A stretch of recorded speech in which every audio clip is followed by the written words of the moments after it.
The rain pounded against the roof like an unrelenting drumbeat, filling the attic with its steady rhythm. It was the only sound that accompanied Elliot in the darkness. The wind howled outside, slipping through the cracks in the wooden walls, sending icy chills through the small, enclosed space. The attic was suffocatingly small, its slanted ceiling making it impossible to stand upright in most places.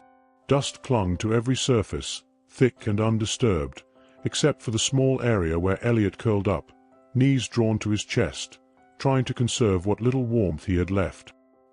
His clothes were damp, sticking to his frail body, the fabric cold and uncomfortable against his skin.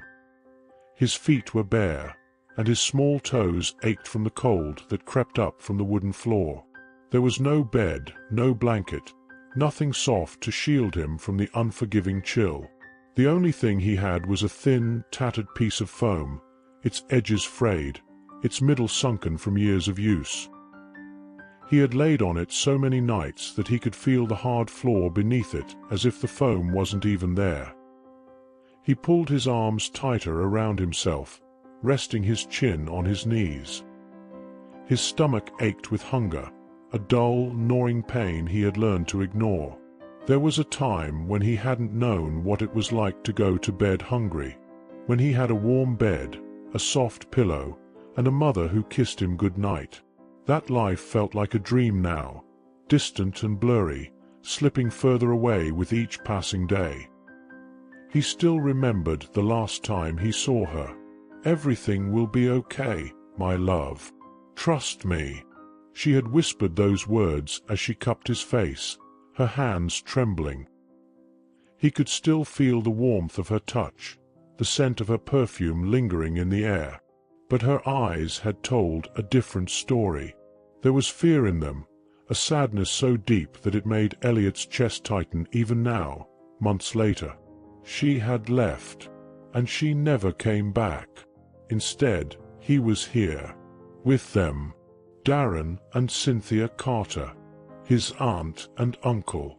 When he first arrived, he had expected them to be kind, to comfort him, to tell him that things would be okay, even if it was a lie.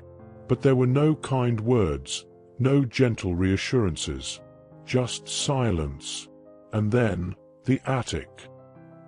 He still remembered the way Cynthia had led him up the narrow staircase, not bothering to look at him, not explaining why he was being taken there.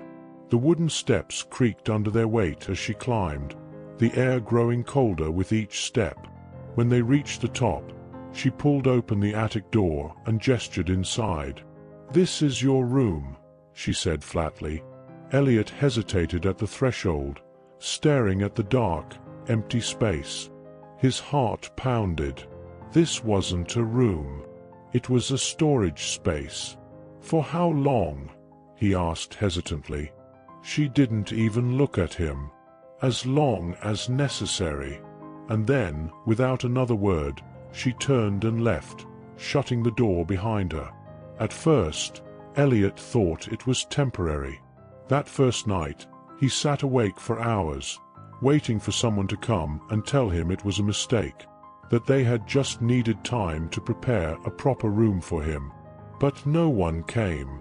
The next morning, he heard voices downstairs, the clinking of plates, the scent of warm food drifting up through the wooden boards. His stomach growled. Maybe they had forgotten him. Maybe if he just went downstairs, they would realize their mistake. He carefully crept down the attic stairs, his small fingers trailing along the rough walls. As he reached the bottom, he saw them, his aunt, his uncle, and his two cousins, Ashton and Garrett, sitting at the breakfast table, laughing, talking. Like a family. He stepped forward. "Good morning," he said softly. The laughter stopped. The room fell silent. 4 pairs of eyes turned to him. For a moment, no one spoke. Then Cynthia let out a sigh, as if his presence alone exhausted her. "You stay upstairs until we call you," she said, her voice clipped and impatient. Elliot hesitated. "But..." Darren folded his newspaper with a sharp flick of his wrist. His eyes, dark and unyielding, met Elliot's. Upstairs. Now. Elliot swallowed hard. He turned and climbed the stairs back to the attic. That was when he realized the truth. They didn't forget him. They wanted him up there. Days passed. Then weeks. Then months. No one called him down. No one came to check on him, except when they wanted something. When he was lucky, they would leave a plate of leftovers at the bottom of the stairs.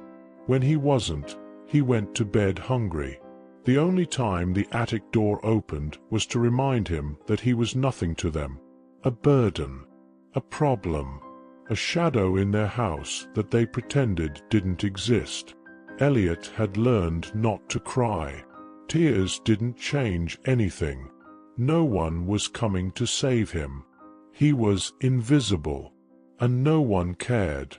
Tonight, as the rain hammered against the roof, he listened to the sound of laughter coming from below. His cousins, Ashton and Garrett, were probably watching TV, stuffing their faces with snacks. His stomach twisted, but it wasn't just from hunger. It was from something worse. Loneliness.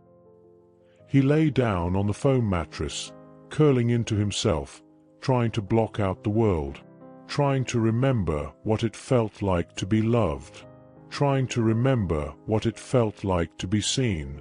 And as the storm raged outside, Elliot closed his eyes and let the darkness swallow him whole. If you like interesting stories, leave your like, subscribe to our channel, and turn on notifications to stay updated with all our content. And let us know in the comments where you're watching this video from. We'd love to hear from you. Elliot quickly learned that in this house, he didn't exist. He wasn't Darren and Cynthia's nephew. He wasn't their responsibility. He wasn't even a person. He was a burden, a stain, a problem they didn't want but were forced to keep. And when a problem couldn't be erased, it was ignored. At first, Elliot didn't understand. He kept hoping, naively, that one day things would change. That maybe his aunt and uncle were just grieving too. Maybe they just didn't know how to express their emotions. Maybe, if he just behaved, if he was quiet enough, obedient enough, invisible enough, they would start to care. But they never did. Days passed, blending into weeks. Elliot spent most of his time in the attic, lying on the cold wooden floor, staring up at the dark ceiling, counting the cracks in the wood. When he got tired of that, he traced patterns in the dust with his fingers, only for the wind from the attic's cracks to scatter them away. He had nothing. No toys, no books, nothing to pass the time. The hours stretched endlessly, heavy and oppressive, as if the walls themselves were swallowing him whole. The only connection he had to the outside world was through the narrow gap in the attic wall, which let in a sliver of daylight. Through it, he could sometimes hear the world outside, cars passing, distant laughter from children playing, the sound of dogs barking. It was proof that life was continuing somewhere, even if it had completely stopped for him. The only time he ventured downstairs was when hunger became unbearable. At first, he made the mistake of asking for food. One evening, he cautiously stepped into the kitchen, his bare feet making no sound against the cold tiles. Cynthia stood by the stove, stirring a pot, while Darren sat at the dining table reading the newspaper. His cousins, Ashton and Garrett, were already eating, plates piled high with steaming food, the rich scent of roasted meat filling the air. Elliot's stomach twisted painfully. He swallowed hard, gathering the courage to speak. "Can I have some too?" he asked in a small voice. Cynthia didn't even turn around. "You eat when we say you eat." Elliot's heart sank. "But I haven't eaten all day." The newspaper rustled as Darren folded it with slow, deliberate movements. He lowered it onto the table and fixed Elliot with a cold stare. "You think you get to complain?" His voice was calm, almost casual, but there was something sharp beneath it. Elliot took a step back instinctively. "No," he mumbled. "Then get out of my sight." He turned and ran back up the stairs before they could say anything else. That night, hunger gnawed at his stomach, sharp and relentless. His body ached with exhaustion, but sleep wouldn't come. After that, he stopped asking. Instead, he learned to wait. After dinner, once everyone had finished eating, Cynthia sometimes left a plate of leftovers on the kitchen floor, never on the table, as if to make sure he knew exactly where he stood. If she remembered, if she felt like it. And Elliot had to be quick. If Darren or Ashton or Garrett caught him taking it, they would snatch the plate away and dump it straight into the trash.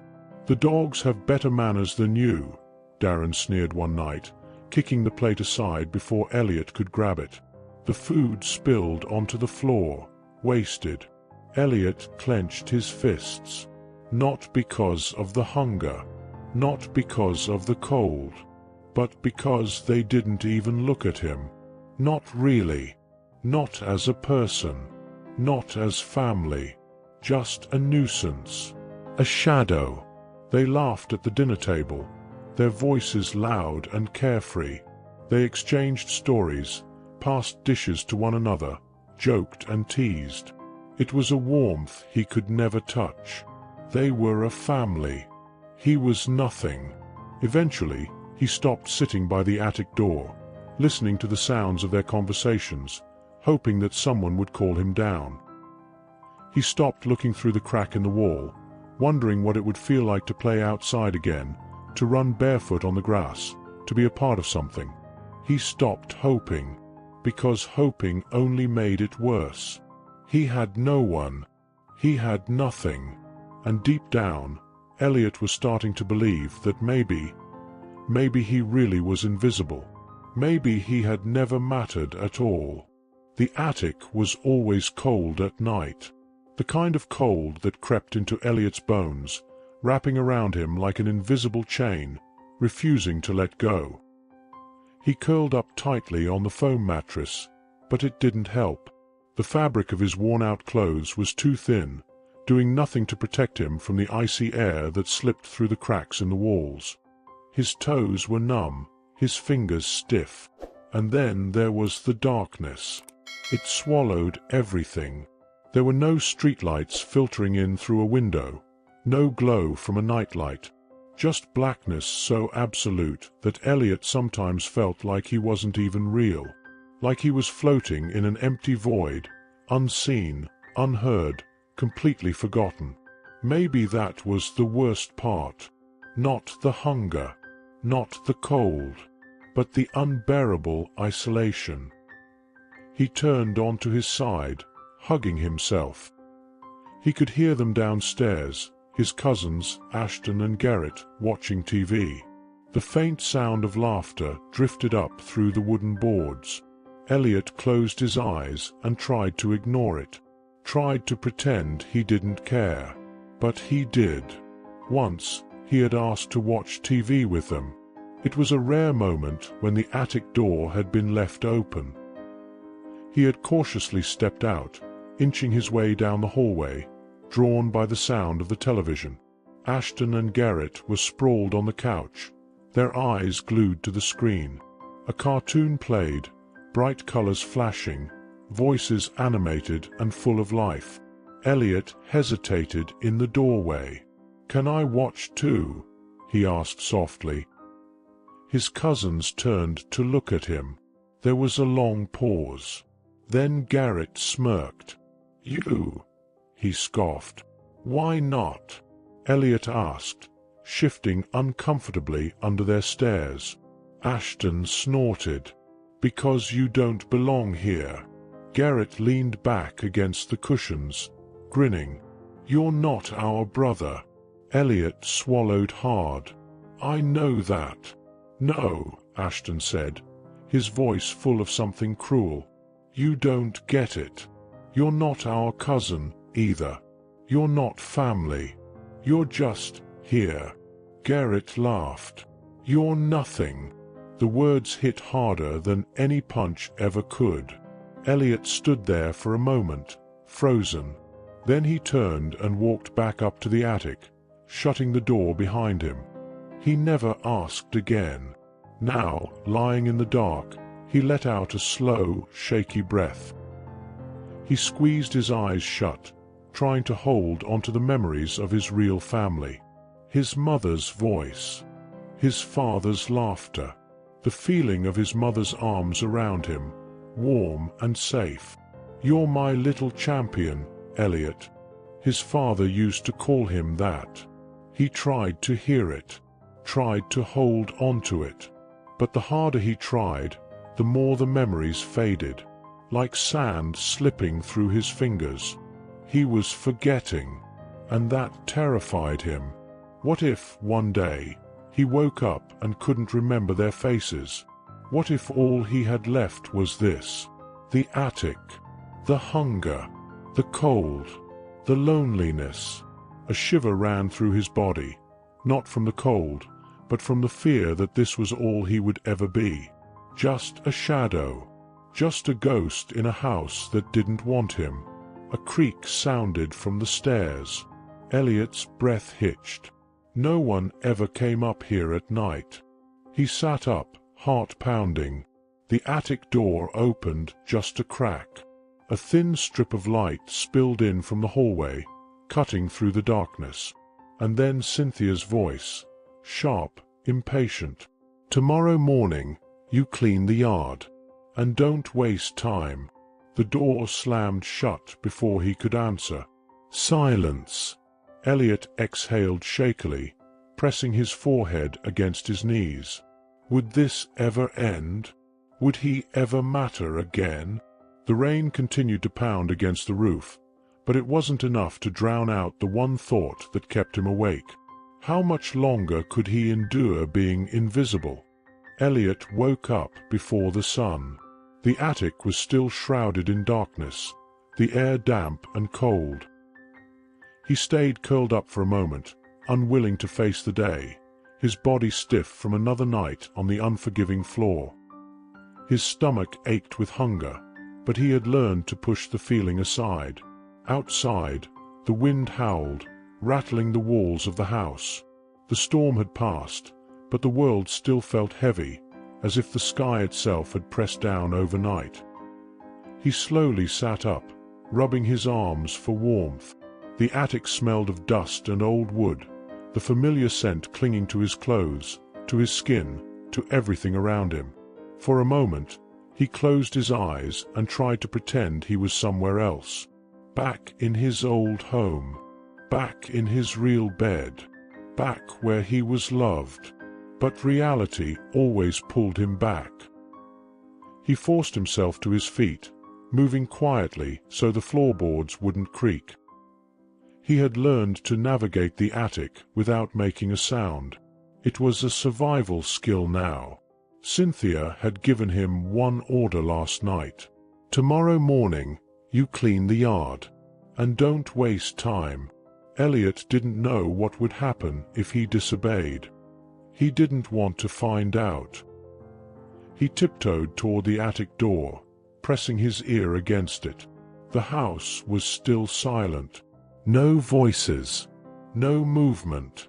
That meant they were still asleep. This was his chance. Carefully, he turned the doorknob and stepped into the hallway. The air here was warmer than the attic, less suffocating, less heavy.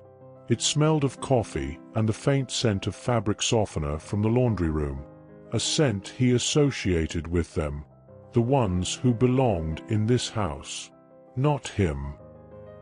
He moved quickly, passing by the closed doors of his cousin's rooms, past the framed photos on the walls. Photos he wasn't in. He reached the kitchen. The room was bathed in soft morning light, shadows stretching across the tiled floor. The sink was filled with dishes from last night's dinner. A few crumbs littered the counter. The coffee maker sat idle, waiting for someone who wasn't him. His eyes darted to the floor near the fridge. No plate. No leftovers. Nothing. A lump formed in his throat, but he swallowed it down. He should have expected it. He moved toward the back door, unlocking it as quietly as he could. The cold air rushed in as he stepped outside, sending a violent shiver through his body. The backyard was wide, but unkempt. Patches of dead grass and scattered leaves covered the ground. An old shed stood at the far end, its wooden planks rotting, the paint peeling. The fence surrounding the yard was tall, too tall to climb. Elliot knelt near the stone pathway, picking up a pile of wet leaves. His fingers were numb almost instantly, the moisture seeping into his skin. He worked quickly, gathering handful after handful, forming small piles. His breath was visible in the cold morning air. Time passed. He wasn't sure how long. His arms ached, his knees throbbed from kneeling, but he didn't stop. He had nowhere else to be. Then, the back door creaked open. Elliot tensed. Footsteps. He turned his head slightly, just enough to see Garrett. His older cousin stood in the doorway, arms crossed, dressed in warm clothes. His hair was still messy from sleep, his eyes heavy with grogginess. "You missed a spot." Elliot kept his mouth shut. Garrett smirked. "You like being out here, don't you?" Elliot lowered his gaze back to the ground, focusing on the leaves. "Hey," Garrett said sharply. Elliot stiffened. Garrett took a step closer, kicking over one of the small piles Elliot had spent so long gathering. "Oops." Elliot clenched his fists. But he said nothing. He just picked up the leaves again. Garrett laughed under his breath, shaking his head as he turned back toward the house. "Have fun, invisible boy." The door shut behind him, and Elliot was alone again. He stared at the ruined pile of leaves. He could feel something building inside him. A pressure, a tightness in his chest that made it hard to breathe. He hated this. He hated them. He hated that no matter what he did, it didn't matter. His hands curled around the damp leaves, his knuckles white. Then he let them go. He couldn't fight back. He couldn't argue, because he had nowhere else to go. With trembling fingers, he started over, gathering the leaves once more, because that was what invisible boys did. They endured. Elliot moved through the house like a shadow. It had been months since he stopped trying to be seen. Months since he had spoken more than a handful of words at a time. He no longer made the mistake of thinking he belonged. And yet, despite how much he tried to disappear, there were moments when curiosity got the best of him. Moments like this one. He stood just outside the kitchen, hidden in the dim hallway, his back pressed against the wall. The house was quiet except for the low murmur of Darren's voice. Elliot could see him through the narrow gap between the doorframe and the wall, standing near the counter, phone pressed to his ear. Something about the way Darren spoke sent a chill down Elliot's spine. "Yes, tomorrow morning," Darren said, his voice low, measured. There was a pause. "No, there won't be any problems." Elliot held his breath. Darren was tense, his jaw clenched, his fingers drumming impatiently against the counter. He wasn't his usual controlled, indifferent self. Something was different. "Listen, just get it done." "I don't care how," Darren muttered. "It's time." Elliot's stomach twisted. Time for what? The way Darren spoke, it wasn't just frustration. It was final. It was dangerous. Something was happening tomorrow. And whatever it was, Elliot knew deep down that it wasn't good. His heart pounded as he took a careful step back, retreating down the hallway. His breaths came fast, shallow. He didn't know what Darren was planning. He didn't want to know. But something inside him whispered, "You don't have a choice." He couldn't keep pretending everything was fine. He couldn't keep waiting, hoping that things would magically get better, because they wouldn't. Darren was planning something, and if Elliot didn't figure out what it was, he might not get the chance to escape it. That night, as the house settled into silence, Elliot made a decision. He had to know the truth, even if it destroyed him. He waited until the house was completely dark, until the steady rhythm of Darren's and Cynthia's breathing signaled deep sleep, until the distant sound of Ashton and Garrett's video games died down, and their doors clicked shut. Then he moved, bare feet against cold wooden floors. Careful, quiet, every step calculated. He knew where he had to go. Darren's office.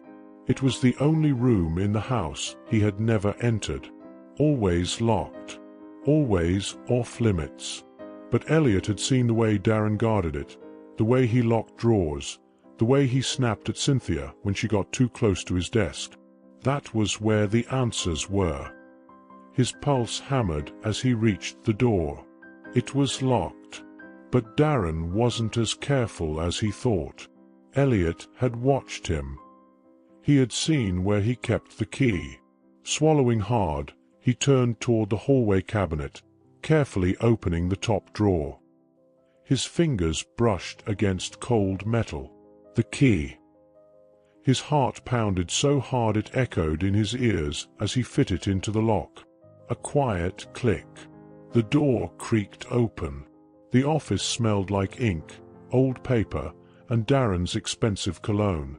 A large wooden desk sat in the center, stacks of neatly organized papers resting on its surface. A filing cabinet stood against the wall. Shelves lined with books, ledgers, and binders filled the space. Elliot didn't have time to search everything. He had to be quick. He moved straight to the desk, pulling open the drawers. Papers, receipts, useless documents. Then, a folder. His fingers trembled as he pulled it out. His eyes scanned the front. A name was typed across the top. Elliot Carter. The breath left his lungs. He flipped it open. The first thing he saw was a form, a legal document. His name, his parents' names, the bank's name, and then a number, a bank account. His bank account. The amount listed beside it was so large that Elliot couldn't even process it. His brain refused to make sense of all the zeros. It didn't matter, because now he understood. This was why they kept him. Not out of obligation. Not because they cared. Because of this. Because of the money. And at the bottom of the page, a signature. Darren Carter. Elliot's blood turned to ice. Darren had forged it. His body shook as the weight of the truth crashed over him. His parents had left this for him. They had made sure he would be taken care of. And Darren had stolen it. Every single dollar. His legs nearly gave out. He gripped the edge of the desk, struggling to breathe. His whole life in this house, every moment of suffering, every slap of indifference, every bite of food he had gone without, it had all been for this. They never wanted him. They wanted his money. And now, Darren had said, "It's time." Elliot felt sick. What did that mean? Was Darren planning to get rid of him? A noise outside made his heart lurch. Footsteps. Someone was awake. Panic surged through him. He shoved the folder back into the drawer, pushed it closed, and bolted to the door. If he was caught. He didn't want to think about it. He slipped into the hallway, creeping back toward the attic. He had to get out. Tonight. He didn't know where he would go, didn't know what would happen. But one thing was certain. If he stayed, he wouldn't survive. Elliot's heart pounded so violently that he could feel it in his throat. His hands were still shaking from what he had just seen. The truth was heavier than anything he had ever carried, pressing down on him like a weight he couldn't escape. But he had to escape. If Darren found out that he knew, it would be over. He had no idea what his uncle was planning, but there was something in the way he had said, "It's time." Something final. Something terrifying. Elliot had no choice. He had to leave tonight. He waited. The minutes stretched painfully, each one dragging like an eternity. He sat curled up in the attic, knees pressed to his chest, trying to calm his breathing. Downstairs, the house was still alive. The murmur of the TV. The sound of Garrett and Ashton talking in their room. Cynthia's voice as she called Darren into the kitchen. The familiar, distant sounds of a house he would never belong in. Then, one by one, the noises started fading. First, the TV went silent. Then Garrett and Ashton's voices stopped. A door closed. Footsteps shuffled toward the master bedroom. The creak of beds. The click of the hallway light being turned off. And then, silence. The deep, heavy kind of silence that only came when an entire house had drifted into sleep. Elliot counted his breaths. 1, 2, 3. He was running out of time. Slowly, he pushed himself to his feet. His limbs were stiff, his body numb with cold, but adrenaline surged through him, forcing him to move. He crept toward the attic door, pressing his ear against the wood. Nothing. Then, carefully, so carefully, he turned the knob. A tiny click. The door inched open. His heartbeat was deafening. He stepped into the hallway, his bare feet silent against the wooden floor. The house felt bigger at night, every shadow darker, every space emptier. He kept close to the walls, barely breathing, his body tense and ready to run if he heard anything. He had to get to the back door, the stairs, the kitchen, then outside. He could do this. He moved forward, each step measured and precise, avoiding the spots in the floor he knew would creak. The air smelled different at night, like cold wood and faint traces of dinner. It made his stomach clench painfully, but he ignored it. He reached the stairs. Slowly, carefully, he placed his foot on the first step. It creaked. Elliot froze. His blood turned to ice as he listened. Nothing. No movement. No voices. No Darren storming into the hallway. He forced himself to keep going, one step at a time. Slow, quiet, controlled. Each movement felt agonizing, but finally, after what felt like forever, he reached the bottom. He was so close. The kitchen was just a few steps away. The back door. The outside world. Freedom. He moved faster now, his pulse thundering, his hands trembling as he reached for the lock on the door. But just as his fingers brushed the handle, a voice sliced through the silence. "Where do you think you're going?" Elliot's entire body locked up. Darren. His uncle stood at the far end of the kitchen, partially hidden in the shadows. His face was unreadable, but his eyes, were filled with something dark, something dangerous. Elliot didn't think, didn't hesitate. He grabbed the handle and yanked the door open. A gust of cold air hit him, but before he could take a step, a hand clamped around his wrist. "You ungrateful little..." Elliot lashed out. His elbow connected with Darren's ribs, and for a split second, just one, Darren's grip loosened. Elliot ripped free. He bolted through the door, into the freezing night, running for his life. Behind him, Darren roared in fury. Elliot! Heavy footsteps thundered after him. But Elliot didn't stop, didn't look back, didn't think, just ran. The grass was wet beneath his feet, the cold air biting at his skin. His breath came in short, ragged gasps as he sprinted across the yard. The fence. It was too high to climb. But there, a small gap near the bottom, just barely wide enough for him to fit through. He dropped to the ground, throwing himself forward, scrambling through the narrow space. Sharp wood scraped against his skin. His shirt tore. A splinter sliced into his palm. But he didn't stop. He had to get out.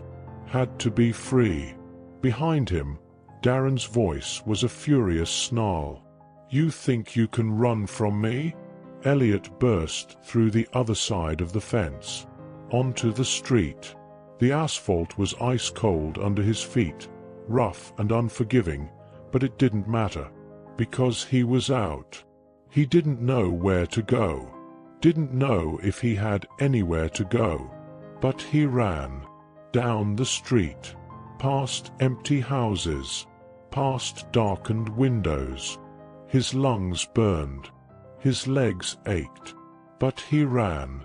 Because if Darren caught him, he didn't want to think about what would happen. He just had to keep going. Somewhere ahead, a pair of headlights, a car, then the sharp screech of tires. Elliot barely had time to react before the vehicle skidded to a halt just inches away. A door opened. A man's voice, sharp, alarmed. "Hey, kid! What the hell?"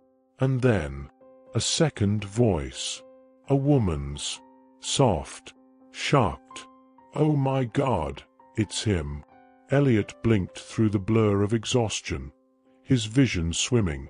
A woman stepped out of the car, her face pale, her eyes wide and filled with something Elliot couldn't understand. Then, a whisper. "Elliot?" He stared at her, breathless, heart pounding. Something about her felt familiar. His mind was foggy, spinning, struggling to make sense of what was happening. Then she spoke again, her voice trembling. "I'm Martha. Your mother asked me to find you." Elliot's world tilted. The ground felt unsteady beneath him. His body was shaking, his pulse a frantic drum in his ears. Martha. His mother's name for her suddenly surfaced in his memory. "She's a good person, Elliot. If anything ever happens to me, she'll take care of you." And now she was here, reaching for him, calling his name. For the first time in months, someone saw him. Someone recognized him. Someone wanted him. His vision blurred with tears, and as the distant sound of Darren's furious shouts echoed in the night, Elliot took a step toward her. If you're enjoying this story, leave your like, subscribe to our channel, and turn on notifications to stay updated with all our content. Elliot couldn't move. His body was frozen, his lungs burning, his pulse hammering so hard it drowned out everything else. The streetlights cast a dim, flickering glow over the wet pavement, making the night feel unreal, like a dream he wasn't sure he could trust. The woman standing in front of him, Martha, watched him with wide, disbelieving eyes. She had spoken his name. She had recognized him. For the first time in what felt like forever, someone knew who he was. But was it real? Could he trust her? Behind him, Darren's voice boomed in the distance. "Elliot, you little brat, you get back here now." Elliot flinched. His breath came in fast, panicked gasps. Darren was coming. He had seconds. Martha seemed to realize it too. She took a careful step forward, as if afraid to scare him off. "Elliot, honey, listen to me," she said, her voice urgent but gentle. "You're safe now. You don't have to go back there." Safe. The word felt foreign. Unreal. Was that even possible? Then he heard it. Darren's footsteps. Heavy. Fast. Close. His uncle's shadow stretched long across the pavement. "That boy is my responsibility," Darren shouted, his voice dripping with fake concern. "He ran off. He's confused. He doesn't know what he's doing." Martha turned sharply.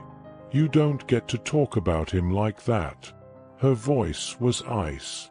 Elliot barely had time to process it before another man stepped out of the car.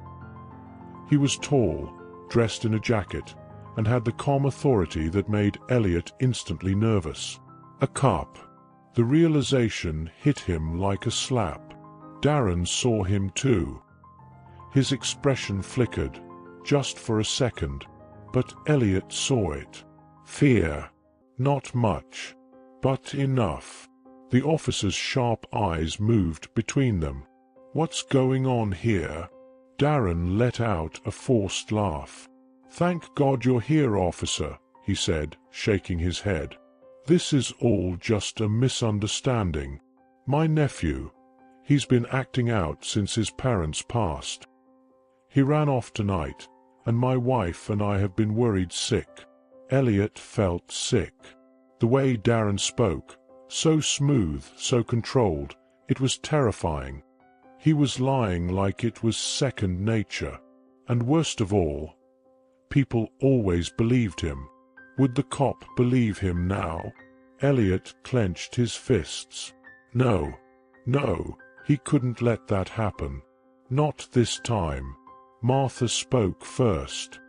He wasn't just acting out. He was running for his life, she snapped. Darren's mask didn't crack. He sighed, shaking his head. "I don't know what she told you, but Elliot belongs with us." Then he looked at Elliot. "Tell them, kid," Darren said, voice soft but dangerous. "Tell them you just got scared and ran off. That you want to come home." Elliot's throat closed. For so long, he had done exactly that. He had stayed silent. Let them speak for him. Let them control him. But if he went back, if he let Darren win, this time, there wouldn't be another chance. He looked up at the officer, and for the first time in his life, he spoke up. "He stole my inheritance," Elliot said. Silence. Darren's eyes flashed. "Elliot." "He forged my name," Elliot interrupted. His voice was shaking, but he forced himself to keep going. "I saw the papers. My parents left me money, but he took it." The officer's expression shifted. Martha took a sharp breath, her hands curling into fists. Darren's fake concern wavered, just slightly. But Elliot wasn't done. "He kept me locked in the attic," he continued, his voice stronger now. "They barely fed me. They never let me go outside. I was a prisoner." The word hung in the air. A prisoner. That's what he had been. That's what he was. Darren let out a strained laugh. "You see what I mean? The boy's upset. He doesn't know what he's saying." The officer didn't look at him. His eyes were locked on Elliot. "Is that true?" he asked. Elliot's stomach twisted. This was it. This was the moment. Darren was right about one thing. People didn't always believe him. Would this cop believe him now? Elliot met his gaze, his pulse hammering in his ears. And then, he lifted his shirt. A sharp gasp filled the air.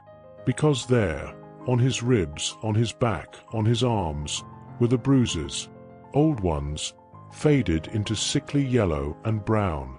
Newer ones, still dark, still angry, still painful. Evidence.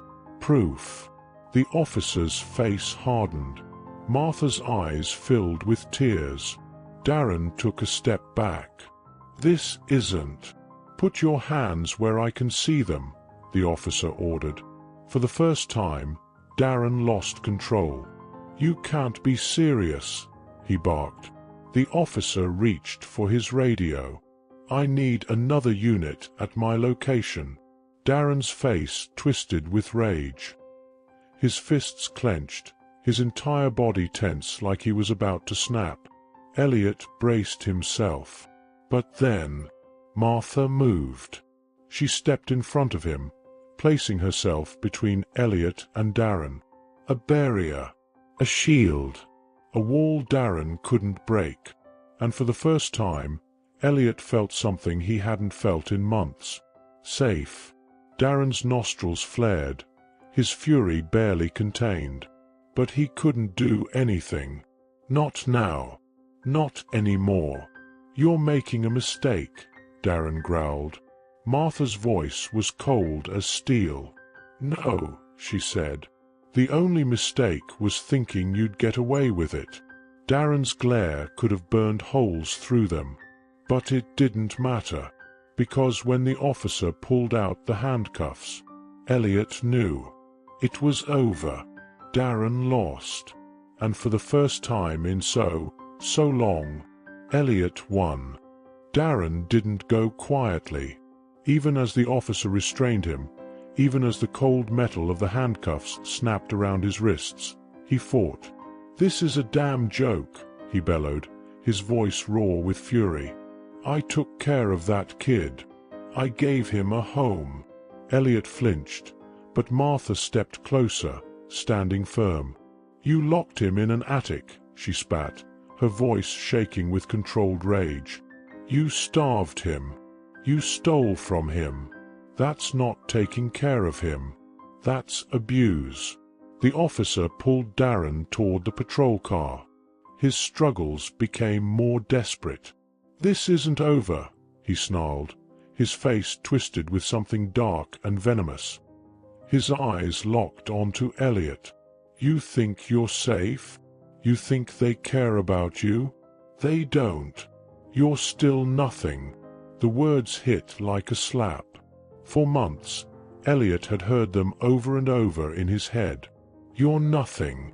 You're invisible. You don't matter." But now they didn't stick. Because Martha was there. Because the officer didn't hesitate. Because Darren was being taken away. Because this time, someone had listened. The door to the patrol car slammed shut. Darren was gone. And just like that, the nightmare was over. Elliot stood in the middle of the street, his arms wrapped tightly around himself, his breath coming in uneven gasps. The weight of everything, the fear, the anger, the loneliness, was still pressing down on him, but it felt lighter, like maybe, just maybe, he could breathe again. Martha knelt in front of him. "Elliot," she said softly. He looked at her, still unsure, still afraid. She studied him for a moment, her eyes full of something he hadn't seen in so long. Kindness. Warmth. "You're safe now," she said. Safe. The word didn't feel real. He wanted to believe it. He wanted to trust it. But what if it wasn't true? What if this was just another lie? Another trap? What if she changed her mind? What if she left? Like everyone else? As if she could hear his thoughts, Martha reached out. Not fast, not suddenly. Just slow enough to give him time to pull away if he wanted to. He didn't. Her hands rested gently on his shoulders, steady and warm. "You don't have to be afraid anymore," she whispered. His throat tightened. No one had ever said that to him before. No one had ever meant it. His chest ached with something he couldn't name. Something that scared him almost as much as Darren had. Because if he let himself believe it, if he let himself hope, and it turned out to be a lie, he wasn't sure he'd survive it. So he didn't say anything. He just nodded. Martha didn't push. "Let's get you out of here, okay?" Elliot hesitated. Then, slowly, carefully, he reached out. Martha's fingers curled gently around his. And together, they walked away. The drive was quiet. Elliot sat in the passenger seat, his arms wrapped around himself, staring out the window. The city blurred past. Streetlights, houses, sidewalks. The world outside felt too big, too open, too different from the tiny, suffocating attic he had spent so much time in. He wasn't used to it. He wasn't used to any of this. Martha didn't force him to talk. She just drove. Somehow, that made him trust her more.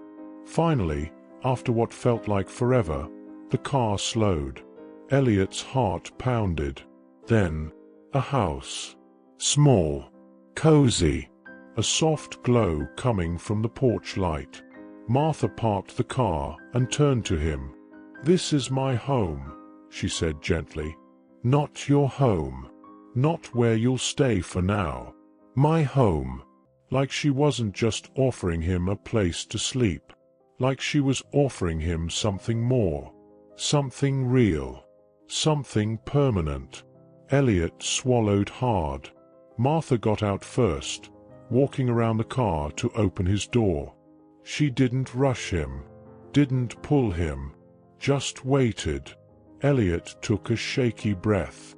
Then, he stepped out, and for the first time in a long time, he didn't feel like running.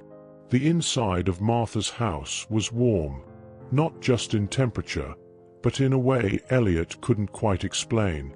Soft yellow lights filled the space, casting a gentle glow on the wooden floors. The scent of something familiar, vanilla maybe, lingered in the air. There were books on the shelves, a blanket draped over the couch, framed pictures on the walls. It felt lived in. It felt real. Elliot stood frozen in the doorway, his arms wrapped tightly around himself.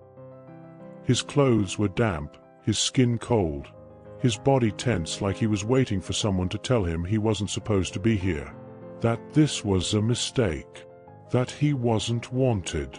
But the words never came. Instead, Martha knelt beside him, her voice soft. "Are you hungry?" Elliot hesitated. He didn't know how to answer. Hunger had been a part of him for so long that he had stopped thinking about it. It was just there, like the air, like the cold, like the attic. He didn't expect food unless someone decided to throw it at him. He didn't expect anything. Martha must have noticed his hesitation because she smiled gently. "Come on, let's fix that." She led him toward the kitchen. Elliot followed, his steps careful, uncertain. The kitchen was nothing like Cynthia's. There were no harsh white lights. No spotless, untouched surfaces that made him afraid to even breathe. This kitchen was warm, a little messy. There were dishes drying near the sink. A bowl of apples sat on the counter. A magnet on the fridge held a handwritten recipe. It felt human. Martha opened the fridge and pulled out a plate covered with plastic wrap. She set it on the counter, peeled back the cover, and placed it in the microwave.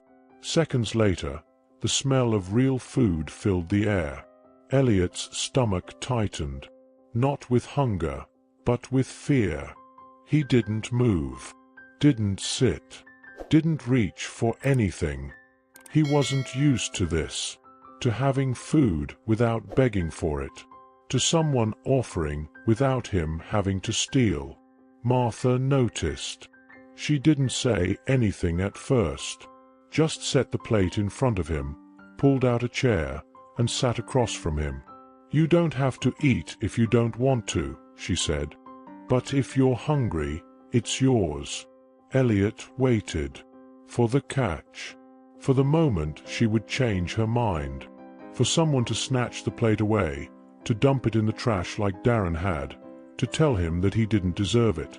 But nothing happened. The plate stayed. The food stayed. Martha just waited, like it was his choice, like he had a choice.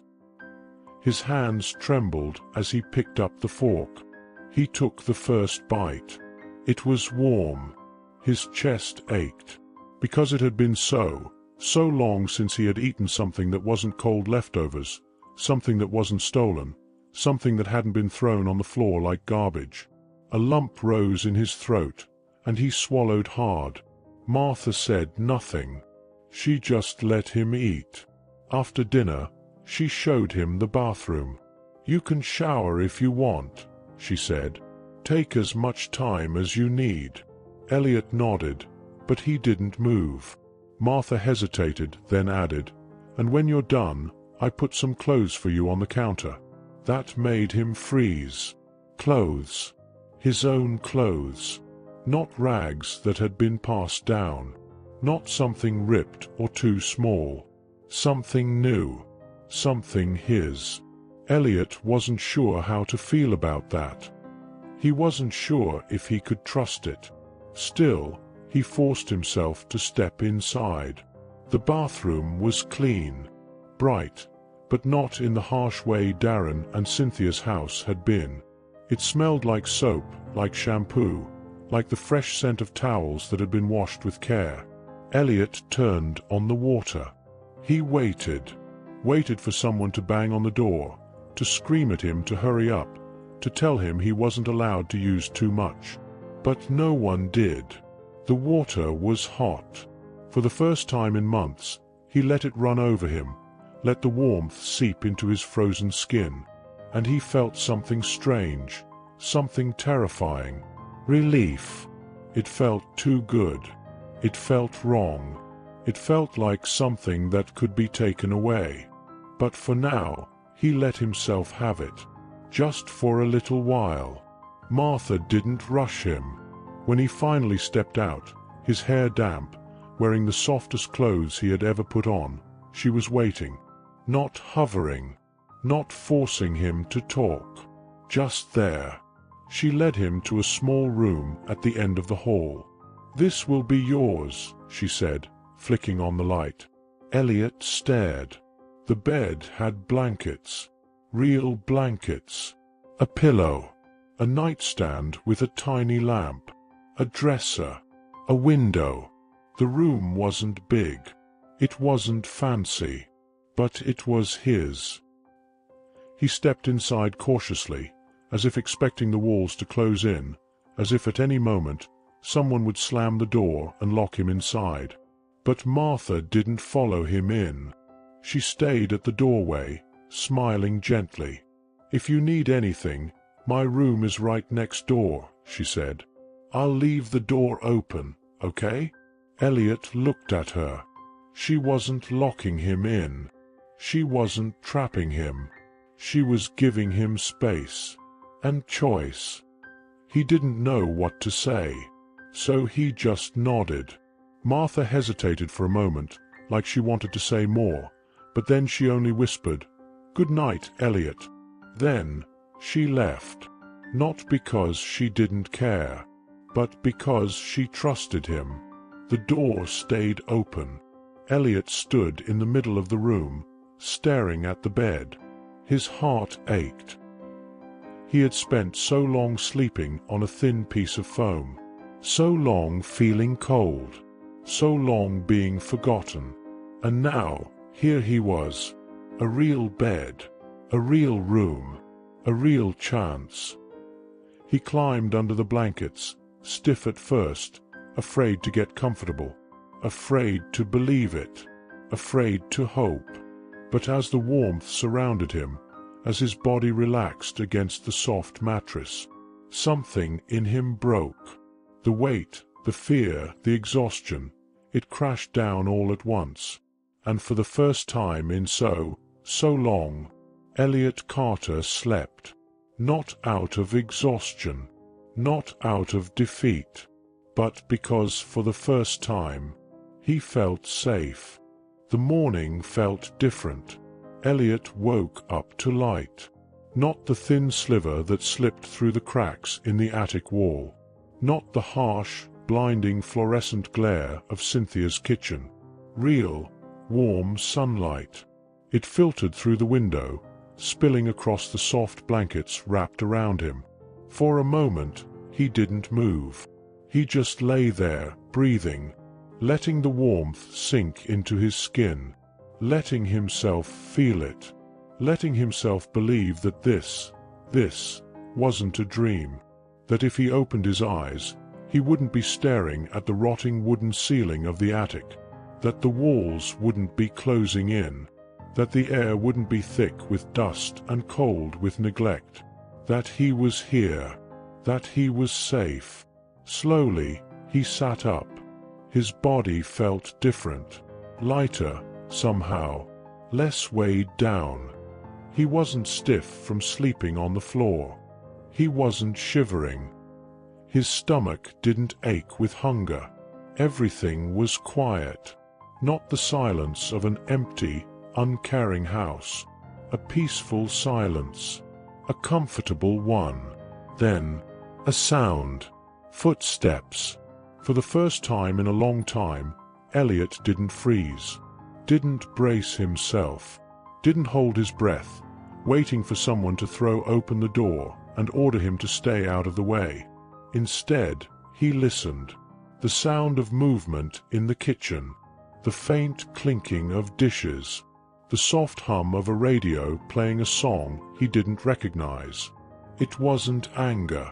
It wasn't cold indifference. It was just normal. Elliot swung his legs over the side of the bed, his bare feet pressing against the smooth wooden floor. He hesitated. Part of him still expected to wake up, to find himself back there. But when he reached out and touched the blankets, when he pressed his fingers against the mattress, it was real. So he stood up, and for the first time in forever, he walked out of his room because he wanted to. Martha was in the kitchen. She stood by the stove, flipping something on a pan. The smell of butter and syrup filled the air, making Elliot's stomach tighten with unfamiliar warmth. He hovered at the edge of the doorway, unsure. Martha turned. She smiled. "Morning, sweetheart," she said casually, like it was the easiest thing in the world. "You sleep okay?" Elliot didn't know what to say. No one had ever asked him that before, so he just nodded. Martha's smile widened. "Good. Breakfast is almost ready. Take a seat." Breakfast. Not leftovers. Not scraps on the floor. Breakfast. A plate. A table. A seat meant for him. His hands curled into fists, something tight pressing against his ribs. Martha must have noticed because she spoke again. Calm, patient. "You don't have to eat if you don't want to." She said it the same way she had last night, like it was his choice, like he had a choice. Elliot took a step forward, then another. He pulled out the chair slowly, carefully, and then, for the first time in what felt like a lifetime, he sat down. The pancakes were warm, soft, sweet. Elliot took small bites at first, like he was afraid it would be taken away if he ate too fast. Martha didn't rush him. She just sipped her coffee, reading a newspaper, treating him like he was normal. Like this was normal. Like he belonged here. Elliot's chest ached. After a long moment, Martha spoke. "Elliot, I want to talk to you about something." He stiffened. She must have noticed because she put the newspaper down and leaned forward, resting her elbows on the table. "Nothing bad," she reassured him. "I just want to know how you're feeling about everything, everything." The word was too big, too much. Elliot swallowed hard. He lowered his gaze, staring at his plate. How was he supposed to answer that? He didn't even know what he felt. Relief, fear, hope, confusion. Like if he let himself believe this was real, if he let himself trust it, it would all disappear. Martha sighed softly. "I know this is a lot," she said gently, "and I don't expect you to talk about it if you're not ready, but I want you to know that you can, whenever you want, about anything." Elliot glanced up at her. She meant it. He could see it in her eyes.